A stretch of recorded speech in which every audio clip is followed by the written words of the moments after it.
नमस्कार साथियों, स्वागत है बायोबाइट्स के इस शानदार प्लेटफॉर्म पर।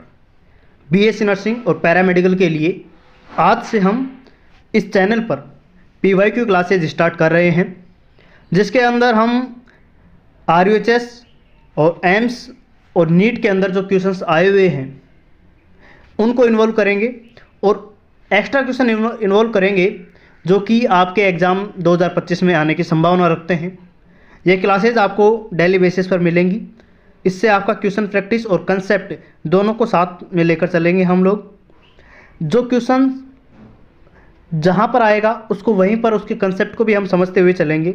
इस तरीके से हमारे कंसेप्ट के ऊपर भी मजबूती बनेगी और क्वेश्चन प्रैक्टिस भी अपनी साथ साथ चलती रहेगी। ठीक है, स्टार्ट करते हैं हम लोग आज की क्लास को। और सबसे पहले बात है कि आप अपना टेलीग्राम चैनल ज्वाइन कर सकते हैं। यहाँ पर आपको ये पीडीएफ क्वेश्चंस की जो पीडीएफ है वो पीडीएफ फॉर्म में आपको अपने टेलीग्राम चैनल पर मिल जाएगी। आप टेलीग्राम पर जाके यहाँ से ज्वाइन कर सकते हैं। चलिए, जो पहला क्वेश्चन है वो देखिए और अपना खानदानी दिमाग दौड़ाइएगा और कमेंट के अंदर बताते रहिएगा कि कौन से क्वेश्चन पर कौन सा आंसर आ रहा है। ये पहला क्वेश्चन है, इसमें बताइएगा कि कौन सा आंसर आ रहा है। Retrovirus have genetic material. Retrovirus के अंदर कौन सा जेनेटिक मटेरियल पाया जाता है, कौन सा आनुवंशिक पदार्थ पाया जाता है, पहला क्वेश्चन है आपका। तो इसमें होता है डीएनए, आरएनए या फिर डीएनए या फिर आरएनए में से कोई एक या फिर डीएनए आरएनए बोथ भी हो सकते हैं। इनमें से आपको बताना है राइट आंसर। रेट्रोवायरस, देखो रेट्रोवायरस के बारे में जानिए कि रेट्रोवायरस काम क्या करता है। रेट्रोवायरस जो होता है ये HIV कोज करता है, जो कि एड्स डिजीज़ है ना, उसमें जो वायरस होता है वो HIV वायरस होता है। ठीक है, HIV वायरस होता है। रेट्रो नाम इसका क्यों पड़ा? क्योंकि ये जो है रिवर्स ट्रांसक्रिप्शन करता है। क्या करता है? रिवर्स ट्रांसक्रिप्शन करता है। RNA से DNA बनाता है, जबकि नॉर्मल सिचुएशन क्या होती है जब DNA से RNA बनता है। लेकिन रेट्रोवायरस क्या करता है? ये करता है RNA से DNA में बदलता है। इसको बोलते हैं, इस प्रोसेस को रिवर्स ट्रांसक्रिप्शन। ठीक है, इसलिए इसको बोला जाता है रेट्रोवायरस। और रेट्रोवायरस के अंदर जो जेनेटिक मटेरियल होता है वो होता है RNA। क्या होता है? RNA। और RNA जब भी फॉर्म में पाया जाता है तो वो किस फॉर्म में पाया जाता है? वो पाया जाता है सिंगल स्ट्रैंड के फॉर्म में पाया जाता है। और जब DNA पाया जाता है जेनेटिक मटेरियल के रूप में तो वो पाया जाता है डबल स्ट्रैंड के फॉर्म में पाया जाता है। वो किस फॉर्म में पाया जाता है? डबल स्ट्रैंड के फॉर्म में पाया जाता है। ठीक है, ये बात आप ध्यान रखिएगा। अब आप यहीं से एक क्वेश्चन और कि अपने अंदर ह्यूमंस के अंदर जेनेटिक मटेरियल कौन सा होता है? जेनेटिक मटेरियल क्या होता है? जो कि एक पीढ़ी से और दूसरी पीढ़ी में कैरेक्टर्स को लेकर जाता है, उसको बोलते हैं जेनेटिक मटेरियल। ठीक है, तो अपने लिए जेनेटिक मटेरियल कौन है? DNA है। अपने लिए जेनेटिक मटेरियल कौन सा है? DNA है। जबकि वायरस के लिए और कुछ बैक्टीरिया के लिए कौन होता है? RNA होता है। और RNA जब भी आएगा सिंगल स्ट्रैंड के फॉर्म में आता है ज़्यादातर मोस्टली, और जबकि DNA होता है डबल स्ट्रैंड के फॉर्म में। आपसे पूछा जाए कि शुरुआत में जब इवोल्यूशन हो रहा था उस टाइम में प्रथम मतलब फर्स्ट जेनेटिक मटेरियल कौन सा है? तो वो है RNA। सबसे पहले जो शुरुआती जीव थे इस पृथ्वी पर उनके अंदर RNA ही जेनेटिक मटेरियल के रूप में देखा गया था। लेकिन RNA के अंदर स्टोरेज की कैपेसिटी कम होती है। ये जल्दी जल्दी अपने आप को म्यूटेशन करवा लेता है, परिवर्तित कर लेता है। इस कारण से इसके अंदर कुछ चेंजेज हुए और वहाँ पर DNA जेनेटिक मटेरियल के रूप में उभर कर सामने आया फिर। ठीक है, तो इसका आंसर हो जाएगा RNA। सेकंड आंसर हो जाएगा इसका कि रेट्रोवायरस के अंदर जेनेटिक मटेरियल कौन सा है? RNA है। इस बात से अपन ने काफ़ी सारे कंसेप्ट क्लियर किए हैं। इसी तरीके से अपनी क्लास के अंदर अपन कंसेप्ट को भी साथ साथ लेकर चलेंगे, जिससे आपके एक क्वेश्चन के साथ साथ बहुत सारे क्वेश्चंस आपके क्लियर होते चलेंगे। ठीक है, अगले क्वेश्चन की तरफ चलते हैं। अगला जो क्वेश्चन है वो पढ़िए और लगाइए अपना खानदानी दिमाग और बताइए इसका आंसर कमेंट बॉक्स में। Penicillin is obtained from. Penicillin किससे प्राप्त किया जाता है? पेनिसिलिन किससे प्राप्त किया जाता है आपको ये बताना है। इसके अंदर आपको वीडियोज़ के अंदर सिर्फ सुनना ही नहीं है, देखना नहीं है, आपको ये भी पढ़ना है, क्वेश्चंस को भी पढ़ लेना है साथ साथ में, और ऑप्शन को भी साथ साथ में पढ़ते रहिए। इससे आपकी जो दिमाग है वो चलता रहेगा, वरना वीडियोज़ के अंदर ऐसा ना हो कि बस देखते रहें और कुछ याद या मेमोराइज ना हो। ठीक है, इसलिए आपको क्वेश्चंस को यहीं पर आपको याद रखना है और एक दो बार इसको आप जब PDF को डाउनलोड कर लेंगे उसके बाद में इसको आप रिवाइज कर सकते हैं। ठीक है, और चैनल को सब्सक्राइब कर लीजिए, क्योंकि हम रेगुलर बेसिस पर, जब तक आपका एग्ज़ाम नहीं हो जाता है तब तक हम इस पर यहाँ पर इम्पोर्टेंट इन्फॉर्मेशन के साथ साथ ऐसी क्लासेस भी आपके लिए लाते रहेंगे। क्लासेस रोज़ लेते हैं आप, रेगुलर लेते हैं, तो इससे आपको एक कॉन्फिडेंस भी आता है कि मैं क्वेश्चन प्रैक्टिस कर रहा हूँ साथ साथ। और इसके बाद में आपको अदर कोई भी जैसे टेस्ट सीरीज़ वगैरह लगाने की कोई ख़ास ज़रूरत पड़ती नहीं है।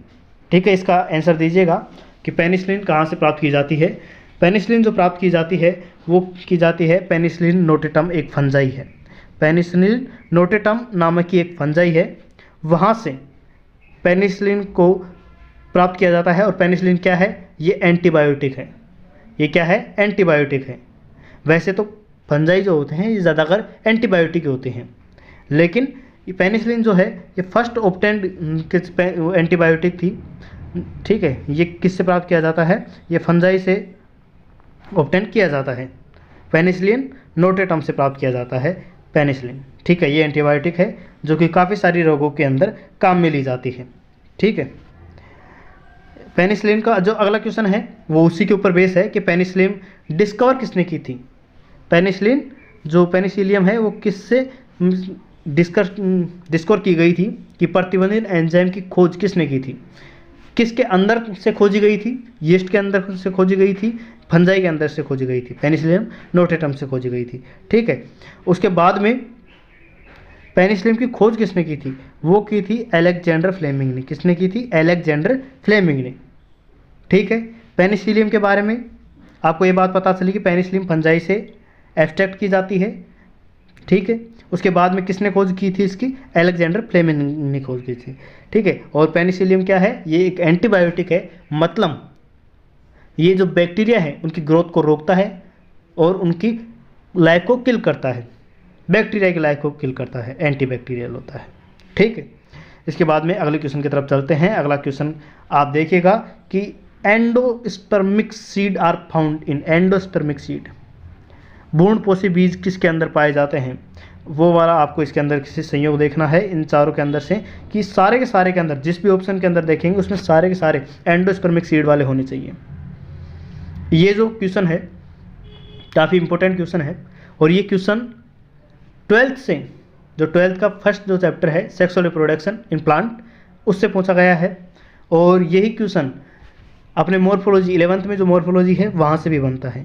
इसलिए ये इंपॉर्टेंट हो जाता है, क्योंकि हर साल इससे क्वेश्चन कहीं ना कहीं से आ ही जाता है एंडोस्पर्मिक और नॉन एंडोस्पर्मिक से। इसीलिए एक बार इसके कंसेप्ट को एक बार देख लेते हैं। यहाँ पर एक बार देखिएगा, आप गौर कीजिएगा कि एंडोस्पर्मिक सीड, देखिएगा एंडोस्पर्मिक सीड, या फिर इनको दूसरी भाषा में बोल देते हैं एल्ब्यूमिनस सीड भी बोलते हैं।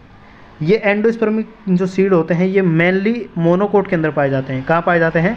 मोनोकोट के अंदर पाए जाते हैं, लेकिन कुछ डाइकोट के अंदर भी पाए जाते हैं। मोनोकोट का एग्जाम्पल कौन कौन से हैं जिनके अंदर एंडोस्पर्मिक सीड पाया जाता है? वो है मेज, उसके बाद है वीट गेहूँ, उसके बाद है राइस। ठीक है, जब है बार्ली। और डाइकोट के अंदर सर कैस्टर, डाइकोट के अंदर कैस्टर याद रखना है आपको, डाइकोट के अंदर कैस्टर है, और जबकि मोनोकोट के अंदर मेज, वीट, राइस और बार्ली है। ओके, वैसे ही यहाँ पर आ जाइए नॉन एंडोस्पर्मिक सीड के बारे में भी देख लीजिए, क्योंकि ये भी क्वेश्चन आपको देखने को मिल जाएगा। नॉन एंडोस्पर्मिक सीड ये है पी, बी और जी, मतलब पबजी, पी, बीन और ग्राउंडनट, ये तो हो गया, और फिर हो गया ग्राम, और ये सारे एग्जाम्पल हैं डाइकोट के। जबकि ऑर्किड ये मोनोकोट है। नॉन एंडोस्पर्मिक ज़्यादातर डाइकोट में पाए जाते हैं, एंडोस्पर्मिक पाए जाते हैं मोनोकोट में, लेकिन इसके एक्सेप्शन भी हैं। यहाँ से आप इसको याद रख लीजिएगा अच्छे तरीके से याद। ठीक है, ये काफ़ी इम्पोर्टेंट है। इसके बाद में अपन ने यहाँ पर देखिएगा कि ये इसमें से कौन सा अपने को मिल रहा है। देखिए अपन ने देखा था कि जहाँ पर भी पबजी मतलब पी, बीन और ग्राउंडनट आ रहा है वो हो जाएगा नॉन एंडोस्पर्मिक सीड, इसका मतलब ये ऑप्शन नहीं हो सकता। इसके बाद में अपन देखें ग्राउंडनट आ रहा है PBG मतलब ग्राउंडनट, तो ये भी नहीं हो सकता ऑप्शन। यहाँ पर P और B दोनों आ रहे हैं, ये भी ऑप्शन नहीं हो सकता। ऑप्शन बचा अपने पास सिर्फ और सिर्फ फर्स्ट है, उसके अंदर सनफ्लावर, केस्टर और मेज जो कि मोनोकोट के होते हैं एग्जाम्पल। ठीक है, ये अगर आप उसको वहाँ से अच्छी तरीके से याद कर लेते हैं तो आपको यहाँ पर कोई प्रॉब्लम नहीं होने वाली है। ये एग्जाम्पल बेस्ड क्वेश्चन है। ओके, आप इसको आइडेंटिफाई कीजिए कि आपके एग्ज़ाम में बायोलॉजी के अंदर ज़्यादातर जो क्वेश्चन है जैसे 30 क्वेश्चन आते हैं आपके नॉर्मली, जैसे उसके अंदर एम्स के अंदर 30 क्वेश्चन आते हैं, RUHS के अंदर 33 क्वेश्चन आते हैं। उसमें से आप मान सकते हैं कि जो 15 क्वेश्चन हैं वह एग्जाम्पल बेस होते हैं। वो कहीं ना कहीं किसी ना किसी चैप्टर में आपको एग्जाम्पल्स मिलेंगे। एग्जाम्पल कहाँ कहाँ पर है? एग्जाम्पल आपको मिल जाएंगे बायोलॉजिकल क्लासिफिकेशन में, जहाँ पर आपको प्रोटिस्टा के, मोनेरा के, इनके एग्जाम्पल आपको याद करने होते हैं। उसके बाद में अगला फंजाई के आपके एग्जाम्पल याद करने होते हैं आपको। उसके बाद में प्लांट किंगडम में भी हैं। उसके बाद में आपको मॉर्फोलॉजी में भी आपको एग्जाम्पल याद करने हैं, एनिमल किंगडम में भी याद करने हैं। तो हर चैप्टर के अंदर कुछ ना कुछ कोर पार्ट होता है। उसमें से ज़्यादातर चैप्टर्स के अंदर जो कोर पार्ट के अंदर आता है वो एग्जाम्पल आते हैं। सेक्सुअल रिप्रोडक्शन इन प्लांट, इनके अंदर पोलिनेशन से ज़्यादातर क्वेश्चन पूछे जाते हैं। एंडोस्पर्मिक, नॉन एंडोस्पर्मिक से पूछे जाते हैं, ठीक है, इनसे क्वेश्चन पूछे जाते हैं। तो एग्जाम्पल बेस्ड क्वेश्चन ज़्यादा होते हैं। इसीलिए जिस भी चैप्टर को आप पढ़ते हैं तो वहाँ से एग्जाम्पल के लिए आप अलग से एक पन्ने में लिख लीजिए कि इसके अंदर ये एग्जाम्पल है। उससे आपको ज़्यादा फायदा मिलेगा, एग्जाम्पल जल्दी याद हो जाएंगे और लास्ट टाइम में जब आप एग्ज़ाम देने जाएंगे उस टाइम आपके पास बहुत सारा स्टेप हो जाता है। आपको ये होता है कि वहाँ पर जाने से पहले एक दिन पहले क्या क्या पढ़े, तो उन चीज़ों को आप रिवाइज करके जाएंगे तो आपको वो बहुत जल्दी क्लिक करेंगे और उनके अंदर उलझेंगे नहीं। ये क्वेश्चन ऐसे वाले क्वेश्चन होते हैं ना कि इनको अगर आपको याद है तो आप इनको 30 सेकंड के अंदर करके आगे बढ़ जाएंगे, और अगर याद नहीं है तो फिर आप अटके रह जाएंगे, आपसे वो कभी नहीं होगा। अगर याद ही नहीं है तो फिर वो आपसे कभी नहीं होगा। उसके अंदर कोई कंसेप्ट तो लगने वाला नहीं है कि आप उसके अंदर 2-4 मिनट देकर वापस से कर लेंगे, नहीं होगा वो, ठीक है। आगे बढ़ते हैं अगले क्वेश्चन की तरफ कि biodiversity hot spot area that cover India, ठीक है। इसको हिंदी में पढ़ लीजिएगा कि भारत को कवर करने वाले हॉट स्पॉट एरियाज कौन कौन से हैं। देखिए हॉट स्पॉट एरिया कौन से होते हैं, सबसे पहले इस बात को समझिए कि हॉट स्पॉट एरिया क्या होते हैं। वो वाले एरिया जहाँ पर स्पीसीज की डाइवर्सिटी बहुत ज़्यादा है, बहुत ज़्यादा स्पीसीज पाई जाती हैं, और जो स्पीसीज पाई जा रही हैं वहाँ पर वो एंडेंजर्ड हैं, मतलब सिर्फ उसी एरिया में पाई जा रही हैं। ऐसा नहीं है कि हर जगह पाई जा रही हैं, हर जगह पाई जा रही हैं और उनकी संख्या बहुत कम है। मतलब वो की स्टोन स्पीसीज भी हो सकती हैं, वो बहुत ज़रूरी स्पीसीज हो सकती हैं। की स्टोन स्पीसीज मतलब जैसे रेगिस्तान में जो डेजर्ट रेट होता है वो एक की स्टोन स्पीसीज होता है। ऐसे ही जो कि उस एनवायरनमेंट को बनाने के लिए, जैसे कि डेजर्ट को बनाए रखने के लिए रेट का मतलब चूहे का, जो रेगिस्तानी चूहा है उसका होना ज़रूरी है, क्योंकि वो जो चूहा है और रेगिस्तान में जितने बीज हैं उनको ढूंढ ढूंढ कर खा जाता है। वहाँ पर कोई पेड़ नहीं उग पाता, जिसकी वजह से रेगिस्तान बना रहता है। इसलिए रेगिस्तान के होने के लिए उस रेगिस्तानी चूहे का होना ज़रूरी है, इसीलिए वहाँ पर वो की स्टोन स्पीसीज हो जाती है। तो हॉट स्पॉट एरिया क्या होता है वो आप समझ गए हैं। ये पूरी दुनिया के अंदर कुल मिलाकर 34 हॉट स्पॉट एरिया हैं। पूरी दुनिया के अंदर 34 हॉट स्पॉट एरिया हैं वर्ल्ड वाइड, ठीक है। उसमें से 3 अपने इंडिया के अंदर हैं। 3 कहाँ पर हैं? अपने इंडिया में 3 हैं, ठीक है, और 34 पूरी दुनिया के अंदर हैं, ठीक है। और वो अपने इंडिया के अंदर कौन कौन से हैं वो देखिए एक बार। इन क्वेश्चंस में से आप ऑप्शन को पढ़ लीजिए। क्वेश्चन में दिया हुआ है हिमालय, ईस्टर्न घाट। ये बात पहले से कट कर दीजिए कि ईस्टर्न घाट तो नहीं आएगा, वेस्टर्न घाट है, ईस्टर्न घाट नहीं आएगा। यहाँ पर दिया हुआ है पश्चिमी घाट, चलो इसको कंसिडर कर सकते हैं, लेकिन ईस्टर्न घाट आया है इसका मतलब ये भी नहीं आएगा। 2 ऑप्शन ऐसे कैसे एलिमिनेट हो चुके हैं आपके, सिर्फ बचे हुए हैं 2 ऑप्शन। इन 2 ऑप्शन के अंदर वेस्टर्न घाट दोनों में है, वेस्टर्न घाट दोनों में है। यहाँ पर ईस्टर्न घाट भी दे दिया है, वेस्टर्न घाट है सिर्फ, ईस्टर्न घाट नहीं है, इसलिए ये वाला ऑप्शन भी कैंसिल हो जाता है। और याद कर लीजिएगा इंडिया के अंदर कौन कौन से हॉट स्पॉट एरिया हैं। Western Ghat, Sri Lanka, Himalaya and Indo Burma.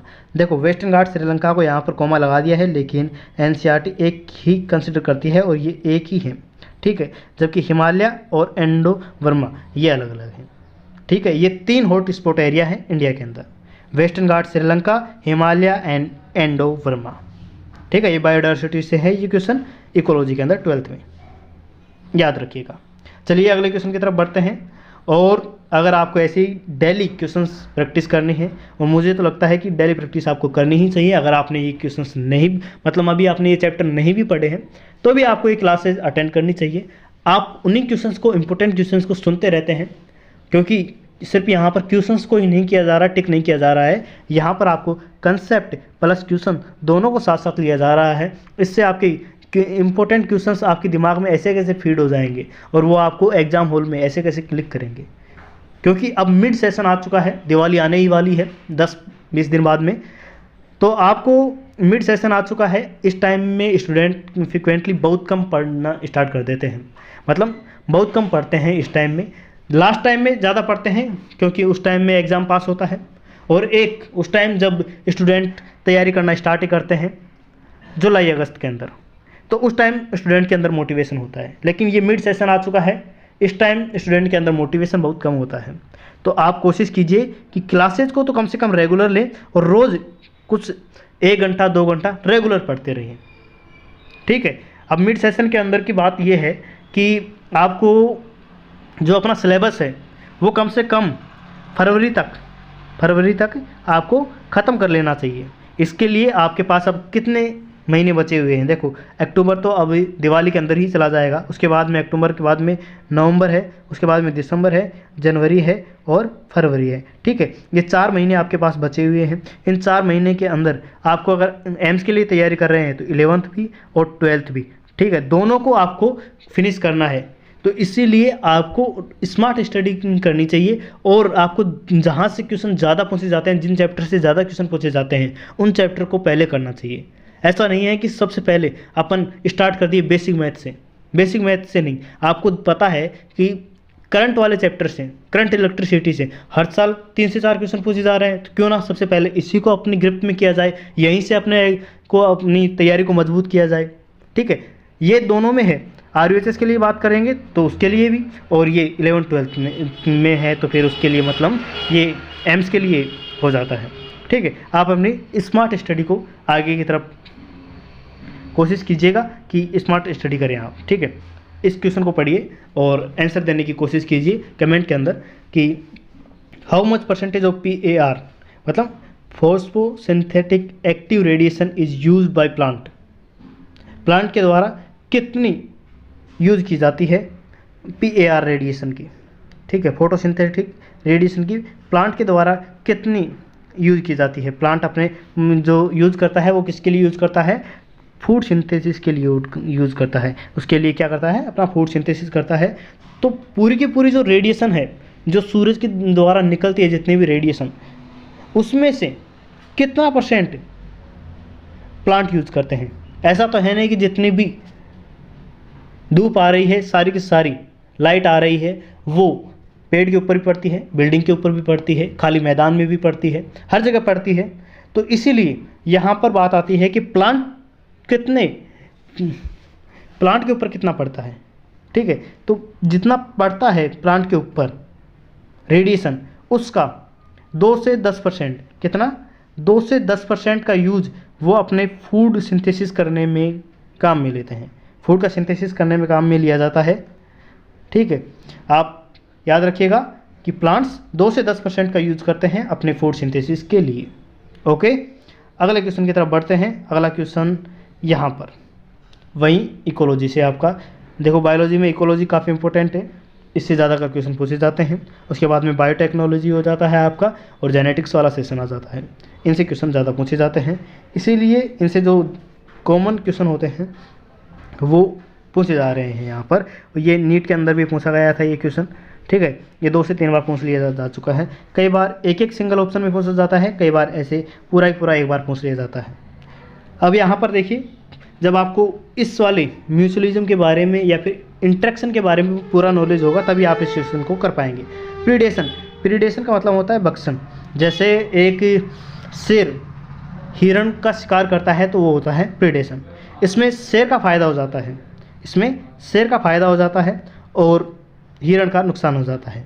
तो यहाँ पर इसका जो ऑप्शन हो जाएगा वो हो जाएगा सेकंड, फर्स्ट का सेकंड, यहाँ पर फर्स्ट का सेकंड। ओके, उसके बाद में अब देखते हैं कंपटीशन। बात याद रखिएगा कि कंपटीशन के अंदर हमेशा नुकसान होता है। एक बात, कंपटीशन के अंदर हमेशा नुकसान होता है। अब देखिए जंगल के अंदर कंपटीशन किस तरीके से होता है। मान लीजिए यहाँ पर 5 हिरण हैं, क्या है 5 हिरण है एक मैदान में जो कि चर रहे हैं, ठीक है, ये ग्रेसिंग कर रहे हैं। यहाँ से मान लीजिए कि भेड़िया आ जाता है इस तरफ से, यहाँ से 2-3 भेड़िया आ जाते हैं इनका शिकार करने के लिए।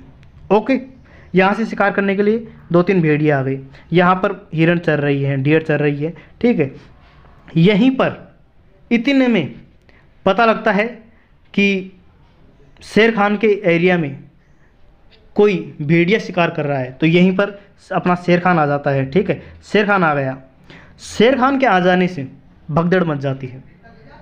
सिचुएशन को समझिएगा कि शेर खान के आ जाने से यहाँ पर भगदड़ मच गई। यहाँ पर जो भेड़िया थे वो अपनी जान बचा के भाग रहे हैं, ठीक है। तो वहाँ पर जो भेड़िया भाग रहे हैं उसी की भीड़ में ये जो यहाँ पर हिरण थे वो भी भाग जाते हैं, वो भी भाग जाते हैं। इसके लिए अब क्या हुआ, देखो अब सिचुएशन में कि यहाँ पर ना तो शेर को खाने को मिला ना भेड़िया को खाने को मिला, दोनों का नुकसान हो गया। कंपटीशन तो इनके बीच में था ना, कंपटीशन भेड़िया और शेर के बीच में था कि कौन खाएगा। तो इसके चक्कर में इन दोनों के कंपटीशन के चक्कर में और दोनों का नुकसान हुआ है। ऐसा भी हो सकता है कई बार कि शेर को भूख ना हो फिर भी वो अपने एरिया के अंदर नहीं देख सकता कि कोई दूसरा शिकार कर रहा है। ये होता है अपने शेर का ईगो होता है कि अपने एरिया के अंदर सिर्फ हम शिकार कर सकते हैं। इसलिए ये कंपटीशन के अंदर भी नुकसान होता है, कंपटीशन के अंदर दोनों का नुकसान होता है। तो सी के अंदर आ जाएगा आपका फर्स्ट वाला, कंपटीशन में दोनों का नुकसान, ठीक है। कॉमर्शियलिज्म, कॉमर्शियलिज्म में आता है आपका एक का नुकसान और एक को कोई फ़र्क नहीं पड़ता। इसका एग्जाम्पल क्या होगा सर? कॉमर्शियलिज्म का जो एग्जाम्पल होगा वो आप ऐसे देख सकते हैं कि जब एक भैंस किसी तालाब में या फिर कहीं चर रही है, मतलब ग्रेसिंग कर रही है, वहाँ पर आप देखेंगे कि छोटे छोटे से पक्षी उसके आसपास मंडराते रहते हैं, ठीक है। बड़े बड़े जो बड़े पशु हैं जैसे भैंस वगैरह है वो चर रही है, उसके आसपास वो छोटे जो पक्षी हैं वो भी आसपास मंडराते रहते हैं। क्यों? जब ये भैंस आगे की तरफ बढ़ती है और घास को खाती है तो घास के अंदर जो भी छोटे मोटे कीट पतंगे छिपे रहते हैं वो बाहर की तरफ निकलते हैं और उनको वहाँ पर ये जो अपने पक्षी, छोटे पक्षी आसपास उड़ रहे हैं, वो जैसे ही बाहर निकलते हैं उनको दबोच लेते हैं। इस तरीके से भैंस का तो इनकी वजह से कोई नुकसान नहीं हुआ, मतलब ना नुकसान हुआ ना फ़ायदा हुआ भैंस को, लेकिन ये जो छोटे पक्षी इसके आसपास चल रहे हैं उनको ज़रूर फ़ायदा हो गया, उनको फ़ायदा हो गया। तो ये हो गया प्लस और जीरो वाला संबंध, ठीक है। डी में आ जाएगा आपका 3, डी में आ जाएगा 3, मतलब एक को फ़ायदा और एक को कोई फ़ायदा नहीं हुआ, ठीक है। वहीं पर म्यूचुअलिज्म में दोनों का फ़ायदा हो जाता है, म्यूचुअलिज्म में दोनों का फ़ायदा होता है, ओके। यहाँ पर आप देख लीजिएगा कि म्यूचुअलिज्म में दोनों का फ़ायदा होगा। ये अपन ने यहाँ से पूरा कॉन्सेप्ट को अच्छी तरीके से समझ लिया है और इसका जो राइट आंसर हो जाएगा वो हो जाएगा 3 is the right answer, okay. आगे क्वेश्चन देखते हैं कि nucleon term was coined bye, जो न्यूक्लियन टर्म है वो किसने दिया था। अब ये भी देखिएगा आप कि न्यूक्लियन किसके लिए दिया गया था, बाद में देखेंगे किसने दिया था। न्यूक्लिक एसिड जो होता है, न्यूक्लिक एसिड जो अपना जेनेटिक मटेरियल होता है वो न्यूक्लिक एसिड होता है। न्यूक्लिक एसिड जो होता है ये 2 प्रकार के होते हैं, जैसे डीएनए वैसे ही आरएनए। डीएनए और आरएनए दोनों के दोनों क्या है, न्यूक्लिक एसिड हैं, ओके। अब इसके लिए जो शुरुआती खोज चल रही थी तो न्यूक्लिक एसिड को नाम दिया था पहले, सबसे पहले न्यूक्लियन नाम दिया गया था। और ये न्यूक्लियन नाम किसने दिया था, ये दिया था एफ मिस्चर ने, एफ मिस्चर ने दिया था, ठीक है। एफ मिस्चर ने ये न्यूक्लियन नाम दिया था। ग्रिफिथ बाद में आए थे जिन्होंने चूहों के ऊपर एक्सपेरिमेंट किया था, ग्रिफिथ का एक्सपेरिमेंट, ठीक है। वहीं पर क्रिक की बात करें तो वाटसन और क्रिक ने डबल हेलिक्स मॉडल दिया था, डीएनए का जो डबल हेलिक्स मॉडल है वो दिया था क्रिक ने, ओके। तो यहाँ पर जो राइट आंसर हो जाएगा वो हो जाएगा 4 कि किसने दिया था न्यूक्लियन टर्म, वो दिया था एफ मिस्चर साहब ने, ओके। आगे बढ़े, अगले जो क्वेश्चन की तरफ देखिए आप कि the active chemical drug reserpine is obtained from, जो एक्टिव केमिकल ड्रग है जिसका नाम है रेसिपाइन वो कहाँ से ऑब्टेन की जाती है, मतलब कहाँ से प्राप्त की जाती है रेसपाइन? रेसपाइन जो है ये हिमालय रेंज के अंदर से प्राप्त की जाती है। जैसे ये एक हिमालय है, इसके अंदर रेसपाइन आपको यहाँ भी मिलती है, रेसपाइन आपको यहाँ भी मिलती है, ठीक है। तो जो नीचे तलहटी पर पाई जा रही है रेसपाइन, ठीक है, ये पेड़ पाया जाता है राउल्फिया वोमेटेरिया। राउल्फिया वोमेटेरिया के अंदर से एक केमिकल निकाला जाता है, वो केमिकल कौन सा है? रेसपाइन, ठीक है। ये रेसपाइन जो होता है ये मेडिसिन में बहुत उपयोगी होता है। तो ये हिमालय के रेंज में पाया जाता है। मैं आपको बता रहा था कि ये जो राउल्फिया वोमेटेरिया पेड़ है ये नीचे भी पाया जाता है और ऊपर भी पाया जाता है, हिमालय की चोटी पर भी पाया जाता है और नीचे नीचे ग्राउंड पर भी पाया जाता है। लेकिन इनके ऊपर वाले जो राउल्फिया वोमेटेरिया है और जो नीचे पाया जा रहा है, इनके अंदर डिफरेंस होता है। इनके अंदर जो डिफरेंस होता है वो होता है कंसंट्रेशन में, मतलब सांद्रता में, और पोटेंसी में, मतलब किस तरीके से कारगर हैं, कितनी ये काम करने वाली हैं, उनमें इनमें फ़र्क होता है, ठीक है। जो चोटी पर पाया जाता है वो काफ़ी इफेक्टिव रेसपाइन होता है, जबकि जो तलहटी पर पाया जाता है वो थोड़ा कम इफेक्टिव होता है। ओके, तो इनकी पोटेंसी और कंसंट्रेशन में डिफरेंस होता है। राउल्फिया वोमेटेरिया से रेसपाइन प्राप्त किया जाता है। ओके, और हिमालय रेंज के अंदर ये पेड़ पाया जाता है, ये भी याद रखिएगा। ये है बायोडाइवर्सिटी के अंदर से क्वेश्चन पूछा गया है।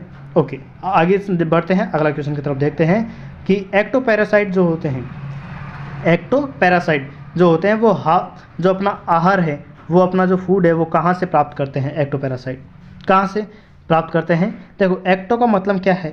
बाहर, बाहरी सरफेस। पैरासाइट मतलब जो कि चिपके रहते हैं, मतलब कि अपना जीवन यापन करने के लिए किसी और पर डिपेंड है, वो होते हैं पैरासाइट। समझ रहे हो? एक्टोपैरासाइट मतलब एक तो होते हैं एंडोपैरासाइट और एक होते हैं एक्टोपैरासाइट। जो एंडोपैरासाइट होते हैं वो शरीर के अंदर जाते हैं, शरीर के अंदर एंट्री करते हैं। वहाँ पर गट वॉल में भी हो सकता है, वहाँ पर लीवर में भी हो सकता है, वहाँ पर आरबीसी में भी हो सकता है। इनमें जाके, इन ऑर्गन्स में जाके वहाँ पर अपना घर बना लेते हैं और वहीं से अपना पोषण प्राप्त करते हैं। और धीरे धीरे जो होस्ट है जिसके अंदर उन्होंने एंट्री मारी थी उसको धीरे धीरे समाप्त कर देते हैं, ठीक है। ये होते हैं एंडोपैरासाइट। जबकि एक्टोपैरासाइट कौन से होते हैं? एक्टोपैरासाइट के अंदर आप देख सकते हो जोक हो सकती है, लीच हो सकती है ना। ये होते हैं एक्टोपैरासाइट जो कि आप बॉडी सरफेस के ऊपर होते हैं, मतलब कि अपने स्किन के ऊपर चिपके रहते हैं।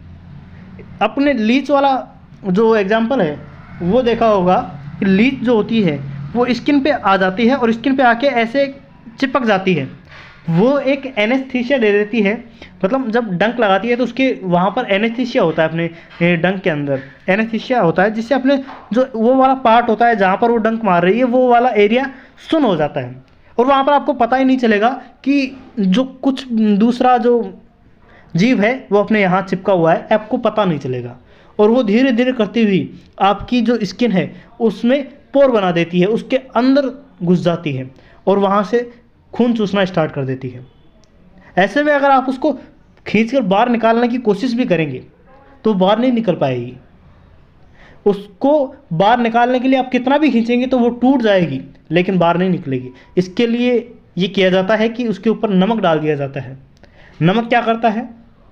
ओस्मोसिस करता है, ठीक है। ओस्मोसिस से, जैसे नमक के अंदर पानी की मात्रा कम है, लीच के अंदर पानी की मात्रा ज़्यादा है, तो पानी जो है लीच के अंदर से और नमक के अंदर आना स्टार्ट कर देता है और लीच के अंदर पानी की इतनी कमी हो जाती है कि उसका जो साइटोप्लाज्म है वो बिल्कुल समाप्त हो जाता है। इस तरीके से लीच मर जाती है और इस तरीके से हम उसको छुड़वा लेते हैं, ठीक है। तो इस तरीके से ये होते हैं एक्टोपैरासाइट जो आपके बाहर चिपकते हैं और वहाँ से अपना आहार जो होते हैं प्राप्त करते हैं। तो ये इसका आंसर जो हो जाएगा external surface of the host. कहाँ से प्राप्त करते हैं? एक्सटर्नल सरफेस से प्राप्त करते हैं।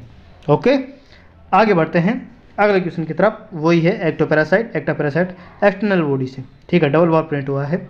एक बार दोबारा से देखिए ये क्वेश्चन कि India has only 2.4% of world land area but it contribute the part of global diversity. Bharat में विश्व का 2.4% स्थल है परंतु यह विश्व जैव विविधता में कितना परसेंट रखता है? देखिए, अपना जो इंडिया है वो सिर्फ और सिर्फ पृथ्वी के जो 2.4% भाग में स्थित है, ठीक है, ये पूरी पृथ्वी है, ये मान लीजिए पूरी पृथ्वी है, उसमें से सिर्फ 2.4% एरिया में ही रहता है। अपना इंडिया इतना ही है, ठीक है, 2.4% एरिया है, कवर करता है। लेकिन जो बायोडाइवर्सिटी है उसको समझिएगा, बायोडाइवर्सिटी बहुत ज़्यादा है अपने इंडिया के अंदर। क्यों? क्योंकि ये जो है ये ट्रॉपिकल रीजन में पाया जा रहा है। इंडिया किस में पाया जा रहा है? ट्रॉपिकल रीजन में पाया जा रहा है। तो यहाँ पर बायोडाइवर्सिटी जो है बहुत ज़्यादा होती है। बायोडाइवर्सिटी जो है, जो लैंड एरिया है 2.4% है, जबकि बायोडाइवर्सिटी है पूरी दुनिया की बायोडाइवर्सिटी का ये 8.1%, कितना? 8.1% बायोडाइवर्सिटी रखती है। अब देखिए लैंड एरिया कितना कम है, जबकि बायोडाइवर्सिटी अपन पूरी दुनिया को कितना दे रहे हैं? 8.1% बायोडाइवर्सिटी दे रहे हैं अपन, ठीक है। ये है क्वेश्चन। इसके बाद में आगे बढ़ते हैं अगले क्वेश्चन की तरफ। देखिए आप कितना इंपॉर्टेंट क्वेश्चन है, उसके साथ साथ कंसेप्ट की प्रैक्टिस। और अपन ने जो है एक क्लासेस ली थी जिसके अंदर ऑप्टिक्स के क्वेश्चन भी अपन ने करवाए थे। ऑप्टिक्स के एक कंसेप्ट से वहाँ से 3-4 क्वेश्चन आए हुए हैं, तो वो कंसेप्ट अपन ने पहले समझाया था अच्छी तरीके से, उसके बाद में क्वेश्चन करवाए थे। अभी क्लासेस अपन ने रिसेंटली डाली है, आप देखिएगा वो पावर के ऊपर क्वेश्चन है, मतलब रे ऑप्टिक्स के अंदर एक सेक्शन आता है पावर वाला, शक्ति वाला, तो वहाँ से हर साल क्वेश्चन आता है। तो मैं ऐसी कोशिश कर रहा हूँ कि आपको स्मार्ट स्टडी, स्मार्ट रूप से कंसेप्ट आपको सारे बता दिए जाए। ऐसा मुमकिन नहीं है कि सारी की सारी जो सिलेबस आपको मैं यहाँ पर आपको करा पाऊँ, लेकिन जितना हो सकता है जहाँ से मैक्सिमम क्वेश्चन आते हैं वो मैं आपको कंसेप्ट को भी समझाता रहूँगा, और उसके साथ साथ उस कंसेप्ट के ऊपर जितने क्वेश्चन आए हुए हैं और जो आने की संभावना रखते हैं, जो एनसीईआरटी में है, उनको भी मैं आपको यहाँ पर करवाता रहूँगा। तो वह वाला जो वीडियो है ज़रूर देखिएगा, आपको आइकन वाले सेशन में भी मिल जाएगा और मैं उसको डिस्क्रिप्शन में भी दे दूँगा, ठीक है। उसको ज़रूर देखिएगा एक बार, है ना। अब ये क्वेश्चन को एक बार पढ़िएगा कि select the part of male reproductive system. Male reproductive system के पार्ट को आपको क्या करना है? चूज करना है। Which does not play any essential role, जो कि रिप्रोडक्टिव फंक्शन है उसके अंदर कोई महत्वपूर्ण भूमिका नहीं निभाता है। हिंदी में पढ़िएगा कि नर जनन तंत्र के उस भाग का चयन कीजिए जो नर जनन कार्यों में कोई आवश्यक भूमिका नहीं निभाता है। मतलब मेल रिप्रोडक्टिव सिस्टम का पार्ट है लेकिन कोई असेंशियल रोल नहीं निभा रहा है, ऐसा वाला पार्ट अपने को चूज करना है, ठीक है। यहाँ पर देखिए एपिडिडाइमस, एपिडिडाइमस ये स्पर्म को जो है टेस्टिस से लेकर जाती है, सेमिनल वेसाइकल्स तक लेकर जाती है एपिडिडाइमस, ठीक है। तो ये तो इम्पोर्टेंट पार्ट है, ले जाना ज़रूरी है। स्क्रोटम, अरे स्क्रोटम के अंदर टेस्टिस होते हैं। ये जो पाउच होती है ना, ये जो पाउच होती है जिसके अंदर 2 स्क्रोटम होते हैं, तो ये जो पूरी पाउच है ये है स्क्रोटम, ठीक है। इसके अंदर जो पाए जा रहे हैं ये पाए जा रहे हैं टेस्टिस। तो यहाँ पर स्क्रोटम का पाया जाना तो ज़रूरी है ना। स्क्रोटम जो होता है ये टेम्परेचर को 2 से 2.5 डिग्री कम रखता है। अपने यहाँ पर बॉडी है, ऊपर की तरफ बॉडी है, बॉडी का जहाँ पर टेम्परेचर जितना भी है उस बॉडी टेम्परेचर से 2 से 2.5 डिग्री टेम्परेचर कम रखता है ये, ताकि यहाँ पर जो स्पर्म जेनेसिस है वो अच्छी तरीके से हो पाए, शुक्राणुओं का जो निर्माण है वो अच्छी तरीके से हो पाए। और शुक्राणु के निर्माण के लिए ये ज़रूरी है कि शरीर के तापमान से 2 से 2.5 डिग्री टेम्परेचर स्क्रोटम का कम रहे, इसीलिए स्क्रोटम एक ज़रूरी पार्ट हो जाता है, अंडकोश ज़रूरी पार्ट हो जाता है। वहीं पर प्रोस्टेट ग्लैंड है, यहाँ पर प्रोस्टेट जो ग्लैंड है वो भी काफ़ी काम की होती है, क्योंकि प्रोस्टेट ग्लैंड जो होती है ये किसका, जो गाढ़ा दूध या जो वो मिल्की पदार्थ होता है उसका सीक्रेशन करती है। वहीं पर जो लुब्रिकेंट जो होता है उसका भी सीक्रेशन करती है प्रोस्टेट ग्लैंड, ठीक है। तो ये सारे के सारे यहाँ पर काम आ गए। और वहीं पर कुछ कोगुलेशन फैक्टर होते हैं उनको भी ये सीक्रेट करती है प्रोस्टेट ग्लैंड। लेकिन फोर स्किन जो कि आपके पेनिस होता है, पेनिस के ऊपर जो ये स्किन पाई जा रही है ये क्या काम आ रही है? इसका जो असेंशियल रोल है वो नहीं है। वैसे तो इसका रोल होता है कि ये माइक्रोबियल एक्टिविटीज़ को प्रिवेंट करती है, मतलब कि जीवाणुओं के संक्रमण से रोकती है। लेकिन ऐसा कोई रोल नहीं है कि अगर ये ना हो तो रिप्रोडक्शन नहीं होगा, ऐसा नहीं है। इसीलिए कुछ धर्मों के अंदर, मतलब कुछ धर्मों के अंदर इस फोर स्किन को हटाया भी जाता है, ठीक है। तो ये एक कोई असेंशियल रोल प्ले नहीं करता है, इसलिए इसको हटाया भी जा सकता है। तो या इसका जो फंक्शन है, मेन फंक्शन है, वो नहीं है। तो यहाँ पर आप देख सकते हैं इसका जो राइट आंसर हो जाएगा वो हो जाएगा fourth answer is the right answer. चलिए आगे की तरफ बढ़ते हैं। और आज की क्लास में हमने ये सब कवर किया है, काफ़ी सारे क्वेश्चंस अपन ने कवर किए हैं। ये देख सकते हैं अपन ने कितने क्वेश्चन कवर किए हैं, 2 क्वेश्चन, मतलब 2 क्वेश्चन, 4 क्वेश्चन, 6 क्वेश्चन, 8, 10, 12, 13 क्वेश्चन अपन ने एक क्लास के अंदर कवर किए हैं। ठीक है, यहाँ पर देखिएगा कि 12-13 क्वेश्चन एक क्लास के अंदर कवर करेंगे। उसमें से इस तरीके से देखें तो रोज़ के अगर आपके 10 क्वेश्चन भी हो रहे हैं, रोज़ के आपके 10 क्वेश्चन भी हो रहे हैं, तो महीने के अंदर आपके जो हो जाते हैं वो कितने हो जाते हैं, 300 क्वेश्चन हो जाते हैं सर। 300 क्वेश्चन हर महीने आप कर रहे हैं, तो रेगुलर क्लासेस लीजिए ताकि आपको जो है बायोलॉजी के अंदर किसी चीज़ की कमी नहीं आने वाली है। 30 नंबर जो आपके हैं कहीं नहीं जाने वाले अगर आप इन क्लासेस को रेगुलर करते हैं। यकीन मानिए आपके लिए बहुत ही इम्पोर्टेंट क्वेश्चन जो कि एग्ज़ाम में आने के लिए, जो एग्ज़ाम के टाइम और एग्ज़ाम के टेम्परामेंट के लिए सूटेबल हैं, वो वाले एग्ज़ाम पर आपके लिए यहाँ पर सेट किए जाते हैं, वो वाले क्वेश्चन आपके लिए सेट किए जाते हैं।